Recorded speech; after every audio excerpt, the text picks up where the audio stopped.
vaillance ont relevé ta dignité. Tes fils chers aux côtes d'Ivoire, fiers artisans de ta grandeur, tous rassemblés pour ta gloire, te bâtiront dans le bonheur. Fiers Ivoiriens, le pays nous appelle. Si nous avons dans la paix, la paix, la liberté, notre devoir sera d'être un modèle de l'espérance promise à l'humanité, en forgeant unis dans la voie nouvelle, la patrie de la reine fraternité. La patrie de la reine fraternité. La patrie de la reine fraternité. Kafana a fait des clarifications vendredi précisément sur l'union fraternelle des cadres et élus du Grand Nord pour le développement du Grand Nord UGN. En sa qualité de président du comité de pilotage de cette association devant la presse à son cabinet au plateau, il a soutenu que ce projet n'est guère pensé dans la perspective des échéances électorales à venir. Quoique, la question fait débat. Et on peut avoir plus de précisions avec Charles Sanga, qui est le président de la commission communication de cette union. C'est ça. Monsieur, vous avez certainement participé à ce débat sur des forats, sur les réseaux sociaux. Charles Sanga, pourquoi cette union fait autant de bruit? On ne comprend pas pourquoi d'ailleurs cette union fait autant de bruit, du moins où c'est pas nouveau en Côte d'Ivoire. Il y a que depuis 2019, nous avons, sous l'instigation et le leadership du Premier ministre Amadou Ban Coulibaly, décidé de mettre en place cette union fraternelle entre les différents cadres et élus du Grand Nord. Les contingences politiques de 2020 n'ont pas permis d'avancer sur le dossier et l'opportunité se présente aujourd'hui et le week-end prochain, nous nous retrouvons donc à Korogo. Et comme l'a dit le ministre Kone Kafana, il ne s'agit pas du tout d'une union politique. Nous avons un cadre légal en Côte d'Ivoire, la Constitution, nous avons la loi sur les associations, la loi de 1960, qui ne nous interdit pas, en tant que cadre de la même région, de nous réunir pour travailler pour le développement des 11 régions du Grand Nord, comme c'est le cas, on le voit avec les cadres du Grand Centre, comme on l'a vu avec les cadres de l'Ouest, les jeunes de l'Ouest. Vraiment, je pense qu'il y a des polémiques qu'on ne comprend pas et on souhaiterait que les gens nous laissent nous organiser et après, on va juger après les actes. Ce que vous dites, c'est que c'est une association comme toutes les autres. Elle est apolitique. Elle est apolitique. Elle est non gouvernementale, elle est apolitique et elle est faite pour le développement des 11 régions du Grand Nord. Très bien. Oui. Moi, je pense que je suis toujours étonné en Côte d'Ivoire quand les gens ont des réactions sélectives. Bien sûr. Mais Charles a dit, l'union et les élus du Grand Centre, même plus que un organe spécialisé du PDC-RDA. Et je suis étonné que ce sont les gens proches du PDC qui crient le plus. Est-ce que la liberté d'association ne permet pas... Non, j'en fais pas partie, j'espère. Non, j'en fais pas partie, j'espère. Enfin, puisque tu cherches... Je ne suis pas un cadre du PDCI. Je n'ai pas dit son nom. Qualifié de délit de patronyme. D'accord, Je ne vais pas parler de Facebook. D'accord, il a clarifié. Je dis qu'il en fait partie. Donc je dis, je ne comprends pas que ce soit des gens qui... Nous sommes dans un pays où la liberté d'association est consacrée. Les mutuelles de développement existent depuis des durées. Alors, je comprends que, parce que ça s'agit du Grand Nord, alors il a dit, il y avait 11 régions, donc ça fait peur. Mais il y a eu bien entendu d'autres régions qui sont organisées. Donc je dis, il faut arrêter d'avoir des réactions sélectives. L'union, les porteurs de ce projet disent que c'est une union fraternelle. Prenons-le au mot. À partir du moment où leur statut ne rentre pas en conflit avec les lois, la République, il n'y a aucun problème. Il ne faut pas chercher des problèmes où il n'y en a pas. Les gens s'organisent depuis. Quelqu'un, Arthur, a dit que l'union des élus du Grand Centre a explosé. Oui, parce que c'est un PDCI. Et quand le président Aoussou est resté au RGP, il a été poussé. Je ne suis même pas sûr qu'ils aient fait un bilan, tout ça. Alakwa Diop l'a remplacé immédiatement. Ils ont créé une deuxième avec... Bon, ok. Donc, ceux-là ont crié et ça n'a pas suscité tout ce débat depuis des dizaines d'années. Je pense qu'il faut s'en tenir à ce que disent les promoteurs de ce projet et ceux qui veulent s'organiser dans leur région, qui s'organisent, pourvu que ça n'arrive pas en conflit avec les lois de la République. D'accord. Il faut que Wasséna, Bion, Katina, ceux-là retrouvent votre union. Moi, je ne voudrais pas. Oui, d'accord. Je voudrais pas cette caricature. Je ne veux pas stigmatiser les individus. C'est je peux vous garantir que le président du comité de pilotage, le ministre Kone Kafana, a rencontré tous ses aînés. A commencé par le général Gaston Wasséna Kone, a commencé par le général Palinfo. Maintenant, après, il a des jeunes frères. Nous sommes en Afrique. Quand le communiqué est lancé, il est public. S'il y en a qui pensent que c'est une activité politique qui ne veut pas y être, l'adhésion à l'union est libre. Oui, mais pour l'image de l'union, si vous voyez tous les cadres de la société civile qui ne sont pas dans les partis politiques. Ah oui, vous aurez, je vous invite à Korogo le vendredi, le samedi, vous aurez le parterre de personnalités qui sont là, aussi bien du RHDP que d'autres partis qui ne sont pas du RHDP. Donc je précise que nous, je vais vous donner peut-être copie de nos statuts et règlements intérieurs pour que vous regardiez non, moi, je ne doute pas de cette union n'a rien de politique. C'est l'opportunité que nous voulons saisir pour accompagner les actions de développement qui sont posées actuellement donc par l'État, par les chefs de l'État et le gouvernement. Je pense que quand on parle de la diversification, le désert qui approche, les cadres que nous sommes devons prendre les devants pour accompagner les politiques gouvernementales. Surtout, on ne peut pas attendre tout de l'État. Il est important et je pense que tous les mouvements qui ont eu lieu, aussi bien à l'ouest qu'au centre, devraient pouvoir permettre à l'État de s'appuyer sur ces regroupements-là. Ce que les thèmes de Félix, bon, je pense qu'il y a des thèmes un peu chez les Blancs, en fait, de communautarisme aujourd'hui. Les sociétés africaines, malheureusement, sont basées sur ça. Et l'essentiel, comme l'a dit Guillaume, c'est pas un fait play. Non, l'essentiel, comme l'a dit Guillaume, c'est qu'on ait à l'esprit l'appartenance à la communauté nationale. Et quand on commence nos statuts, c'est notre appartenance à la Côte d'Ivoire. On va chanter l'hymne national. Nous sommes des Ivoiriens, mais en même temps, nous nous regroupons autour de nos régions qui ont une histoire commune, qui ont une culture commune, qui ont une sociologie commune. Et je pense qu'ils vont nous permettre d'appuyer tout ce que l'État fait. D'accord. Moi, je pense que ce n'est pas parce que certains ne sont pas d'accord que ce n'est pas dans un pays de droit, de liberté. Même dans une même famille politique, on n'est pas toujours d'accord. Donc ça, moi, je pense que le fait que Hadjoumani ou bien on n'a pas de tout la Fayaya ou bien d'autres personnes émettent des réserves ou même ne sont pas d'accord, c'est pas ça qui fait la viabilité de la structure. Deuxième chose, je veux dire à la fin, mais le pouvoir, on a le pouvoir aujourd'hui, on peut le mettre au pouvoir demain. Donc, l'association, l'union, la mise en commun des forces n'est pas l'apanage de l'opposition. Bien au contraire. Et si on va sur cet aspect, au contraire, même le pouvoir a intérêt à fusionner ses énergies pour rester toujours au pouvoir. Je ne le défends pas. Mais je dis, il ne faut pas se faire peur. Il y a une loi sur les partis politiques, il y a une loi sur les associations.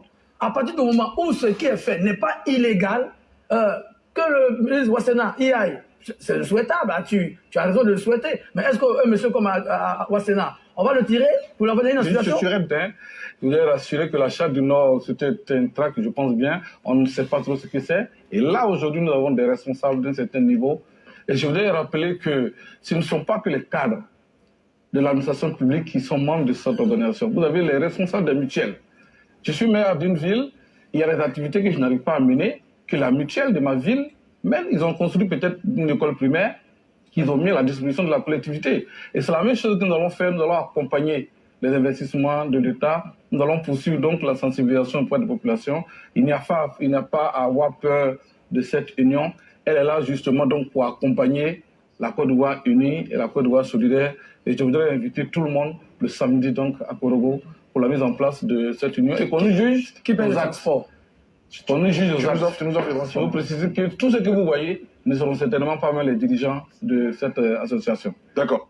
Au Nord, il n'y a pas que des gens du Nord qui vivent au Nord. Il faut vraiment faire comprendre à nos populations qu'elles ont besoin de se rencontrer et de contribuer au renforcement de la démocratie. Donc, carton vert pour l'union des candidats. J'espère que je serai invité et que M. le maire va parler. Charles Sana. Mais je voulais préciser à Arthur que l'union est ouverte à toute personne qui a des intérêts dans l'une de nos régions. On dit que vous, si vous avez des intérêts dans l'une des régions, vous pouvez être membre de l'Union, vous pouvez faire acte de Si candidature. vous avez une ferme à Tafiré, par exemple, vous pouvez faire Il y a acte de des candidature. explications qu'on n'a pas. Je vais acheter des cartons. Et en répondant aux questions des journalistes, vous avez scruté et parcouru plusieurs sujets qui touchent à la vie de la nation. Si vous devriez faire une conclusion, ce serait laquelle? Bien sûr, d'abord, je voudrais, en tout premier lieu, transmettre mes remerciements sincères, une fois de plus, à son Excellence, Monsieur le Président de la République, qui m'a donné cette occasion unique, je l'ai dit, d'occuper la fonction que j'occupe, et qui permet également, à travers la vision qu'il a et que nous sommes en train de mettre en œuvre, d'avoir le sentiment que nous allons chercher, je dirais, le destin des Ivoiriens, dans la continuité de ce que mes prédécesseurs, Amadou Gon, paix à son âme, et Ahmed Bakayo ont fait. Donc je suis dans cette continuité, mais dans une logique où le pays atteint aujourd'hui un niveau de stabilité, un niveau de normalité, où on peut maintenant accélérer et changer de gamme pour aller beaucoup plus vite, parce que les défis qui nous attendent en face sont des défis prodigieux auxquels il faut s'attendre, auxquels il faut anticiper et qu'il faut être capable de gérer, parce que la prochaine génération, il faut la préparer à répondre aux enjeux et aux défis qu'elle aura à affronter. Et nous préparons normalement cela. Donc je suis heureux, à côté de lui, de préparer cela. Je suis également heureux de mon équipe, je dirais, gouvernementale, qui est totalement engagée à mes côtés, en mission, concentrée sur le sujet. Et je pense qu'avec l'équipe que nous formons, le chef de l'État ne sera pas déçu. Et les Ivoiriens ne seront pas déçus. Tous ces sujets qui ont été évoqués ce matin, que nous avons commencé, vont être menés en terme. Et dans les mois et années qui viennent, des changements et des transformations profondes, structurelles, vont apparaître. Alors ça ne sera pas facile pour tout le monde, parce que développer un pays, ce n'est pas l'affaire d'un gouvernement seul, ce n'est pas l'affaire d'un président de la République seul, c'est l'affaire de tous. Je n'en demande pas autant, mais à la faveur d'une dernière conférence que j'ai réalisée, et où je disais qu'au moment de la crise profonde financière, un pays d'Asie du Sud-Est avait reçu des recommandations formulées par des bailleurs de fonds pour apporter des réformes importantes à sa gestion. Ils se sont rendus compte que ces réformes auraient des impacts pas toujours supportables par la population, mais s'ils ne le faisaient pas, ils ne pourraient pas bénéficier des ressources de cette institution pour traverser la crise. Et donc, la seule solution, c'est qu'ils ont demandé aux populations, chacun sa chaîne en or, sa montre en or, ses bijoux. Ils ont pris tous ces éléments-là, ils ont été le mettre dans, je dirais, dans une banque centrale. C'est juste pour dire simplement qu'on a besoin de l'adhésion. L'adhésion est un élément extrêmement important. L'adhésion à la vision, à la politique du président de la République, l'adhésion à l'engagement des ministres, que les populations croient que c'est possible, que les populations croient en elles-mêmes, qu'elles aient foi en leur pays. Alors le travail qu'ensemble nous allons mener va aboutir pour que nous puissions rendre un lendemain meilleur à nos enfants, à la génération future. Ce sont les mots de conclusion que je voulais donc vous dire, en vous remerciant encore tous, une fois de plus, pour cette présentation. Remercier bien sûr les membres du gouvernement, remercier les invités spéciaux, remercier les journalistes pour l'occasion qu'ils nous ont donnée d'échanger, qui nous permet nous-mêmes de revisiter nos chantiers, qui nous permet d'être plus enrichis et de pouvoir continuer cette mission avec dévotion et avec engagement. Merci beaucoup à tous de votre présence, merci beaucoup de votre contribution et à bientôt ensemble pour une Côte d'Ivoire plus belle et plus grande. Sous le patronage et la présidence des honorables membres du comité des sages, le ministre Gilbert Kafana Koné, président du comité d'organisation, convie les élus et cadres des 11 régions du Grand Nord de la Côte d'Ivoire à l'Assemblée Générale Constitutive de l'Union Fraternelle des Quatre et élus pour le développement du Grand Nord, UGN, les vendredis 12 et samedi 13 novembre 2021 à Korogo. Thème, intégration et développement sont attendus les chefs traditionnels du Grand Nord, les élus et cadres du Grand Nord, les élus et cadres de la diaspora du Grand Nord, les membres du comité d'organisation. Au programme, vendredi 12 novembre 2021, 16h, conférence publique à l'université Pelefero-Gon Coulibaly de Korogo. Thème, le Grand Nord de la Côte d'Ivoire, une région de peuplement ancien et d'intégration réussie. 20h, festival de danse traditionnelle au Centre culturel de Korogo. Samedi 13 novembre 2021, 9h, cérémonie d'ouverture de l'Assemblée générale constitutive, élus et cadres du Grand Nord et de la diaspora. Mobilisons-nous pour le développement de nos régions dans une Côte d'Ivoire solidaire et unie. Bonsoir mesdames et messieurs, bonsoir à tous.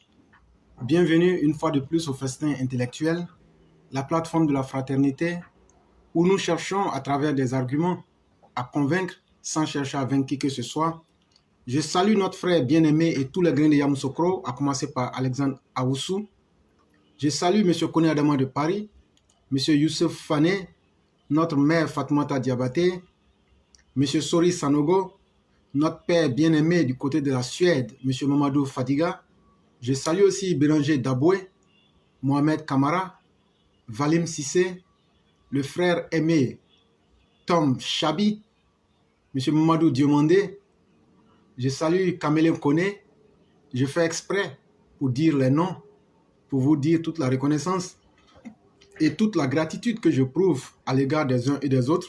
Je salue aussi Elsa Drabo et je salue Meute Tefeut, le digne combattant de la liberté, et notre Mao bien-aimé, Madame Martine Théa, sans oublier notre frère bien-aimé de Londres, M. Kaswat, et notre mère Awa Tapsoba, Binet Sidibé, la reine de Saba, que nous apprécions beaucoup.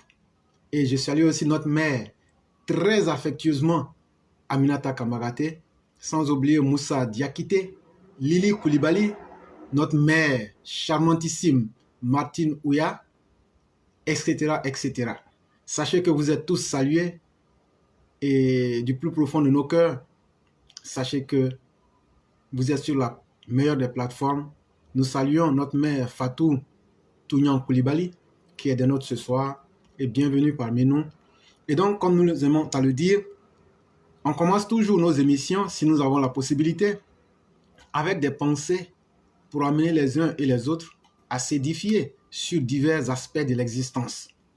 C'est à cet effet que dans le chapitre 49 du Tao Te Ching, le Tao Te Ching ne veut rien dire que le livre de sagesse.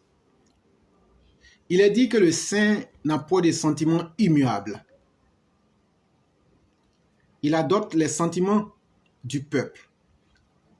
Celui qui est vertueux, il le traite comme un homme vertueux. Celui qui n'est pas vertueux, il le traite aussi comme un homme vertueux.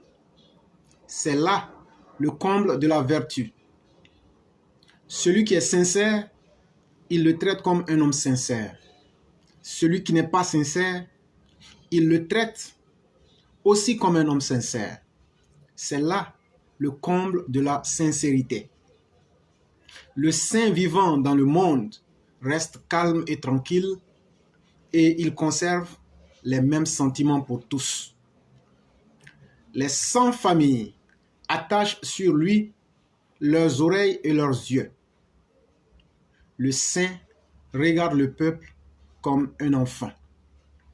En réalité, ce que le maître est en train de nous enseigner ici, c'est qu'il ne faut jamais être celui-là qui juge les autres et qui prend position. Mais il faut toujours rester en harmonie avec la nature, en étant toujours neutre, en traitant tout le monde sur le chemin qui leur permettra d'évoluer. C'est en ce sens que lorsque vous rencontrez des personnes honnêtes, restez honnête comme vous l'êtes.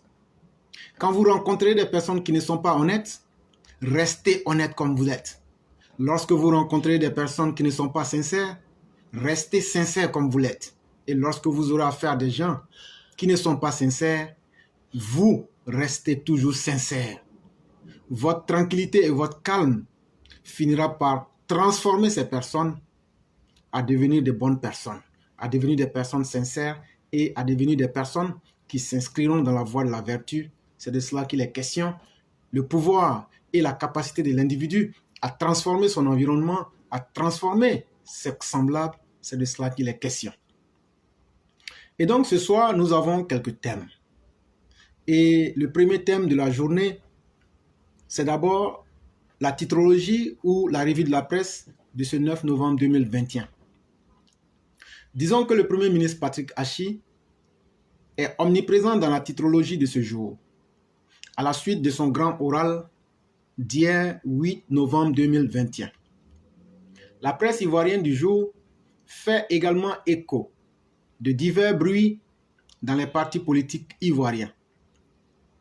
Patrick Achi, Premier ministre de la Côte d'Ivoire, était face à la nation hier lundi pour faire un grand déballage sur l'état actuel de la Côte d'Ivoire. Face à ses compatriotes, le chef du gouvernement ivoirien indique qu'en 10 ans, la Côte d'Ivoire a dépassé toutes les attentes. Avant d'ajouter que son pays ne doit pas dévier. Pour cette conférence de presse qui a cristallisé toutes les attentions, de nombreux confrères ont estimé que le Premier ministre a réussi son grand oral, d'autant qu'il a été clair et convaincant. Le quotidien d'Abidjan vient cependant avec un son discordant en expliquant comment les inondations à Abidjan font mentir le régime RHDP et le bélier intrépide d'enfoncer le clou. Pendant que le peuple souffre, Achi fait et parle encore en faisant des promesses. Un pays sans mémoire s'interroge aujourd'hui. Les Ivoiriens peuvent être rassurés, rétorque le Premier ministre Patrick Achi à la une du journal L'Avenir. Le dialogue politique est en voie de reprise. C'est du moins ce qu'annonce le locataire de la primature ivoirienne lors de sa conférence. La création de l'Union des cadres et élus du Grand Nord continue de susciter des réactions au sein de la classe politique ivoirienne. Le RHDP panique et sombre dans le repli identitaire, accuse le journal Le Temps. Pendant ce temps, Pascal Affi-N'Guessan est à fond dans les préparatifs du congrès du FPI et ils se disent prêts à 100%, comme rassure Augustin Komoé. Le 9 décembre 2021 se tiendra un bureau politique du PDCI-RDA. Henri Konan Bédié explique d'ores et déjà ce qu'il attend de Tidjane Thiam pour la présidentielle de 2025. Une note triste dans cette titrologie, celle de l'arrivée de la dépouille de Mme Begré Mambé à Abidjan aujourd'hui même. Face à la montée du terrorisme et de l'insécurité transfrontalière, l'armée ivoirienne se prépare. Un exercice militaire est d'ailleurs prévu mercredi 10 novembre 2021 sur le front lagunaire et en mer territoriale. Le SEMA prévient donc qu'il y aura des coups de feu et des détonations au cours de cet exercice. C'est dans cette dynamique que le patron de l'armée ivoirienne annonce un exercice militaire en mer territoriale et sur le plan d'eau lagunaire, compris entre le quai fruitier du plateau, la zone portuaire et la base navale de Lokodjo. Dans la matinée du mercredi 10 novembre 2021, le SEMA ivoirien prévient par ailleurs les populations de ce que, pendant le déroulement de cet exercice, des coups de feu et des explosions seront entendus. De même, des embarcations de la Marine nationale et des aéronefs de l'armée de l'air patrouilleront dans la zone. La tenue de ces exercices militaires n'entravera cependant nullement les activités des populations abidjanaises, ainsi que celles des localités environnantes. Un plan de navigation spécifique est toutefois établi à cet effet. Sujet numéro 2. Patrick Achi présente les 5 axes du projet Côte d'Ivoire solidaire. Le Premier ministre de la Côte d'Ivoire a décliné le lundi 8 novembre 2021 les 5 axes du projet dénommé Côte d'Ivoire solidaire, qui indique la vision 2030 du président Alassane Ouattara pour les Ivoiriens. C'est au cours de la conférence bilan de ces 227 jours passés à la tête du gouvernement, qui a eu pour cadre la primature, que M. Patrick Achi a présenté ce projet. Il s'agira selon lui d'accélérer les chantiers d'infrastructures stratégiques pour la croissance, amplifier les chantiers de transformation de l'économie, agir pour le progrès social. Il sera aussi question de continuer à mener des réformes structurelles qui modernisent la Côte d'Ivoire, puis de poursuivre l'action de redressement moral menée par le président de la République, son Excellence Alassane Ouattara. Le projet Côte d'Ivoire solidaire a 4 objectifs, notamment doubler à nouveau le revenu par habitant en 10 ans, créer 8 millions d'emplois en plus d'ici 2030, diviser par 2 la pauvreté en la ramenant